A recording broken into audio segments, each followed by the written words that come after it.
السلام علیکم ورحمۃ اللہ وبرکاتہ۔ بسم اللہ الرحمن الرحیم۔ دعا اور نماز دونوں قبول۔ جس نے یہ کلمات کہے اسے بخش دیا جاتا ہے۔ اگر وہ دعا کرے تو اس کی دعا قبول ہوتی ہے، اور اگر وہ اٹھا، وضو کیا، پھر نماز پڑھی تو اس کی نماز قبول ہوتی ہے۔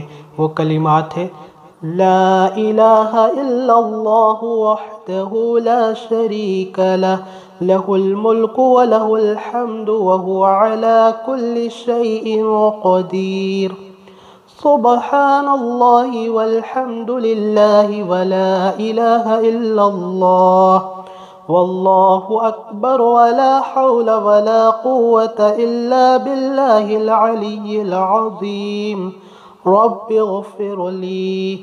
اللہ پاک عمل کی توفیق عطا فرمائے۔ السلام علیکم ورحمۃ اللہ وبرکاتہ۔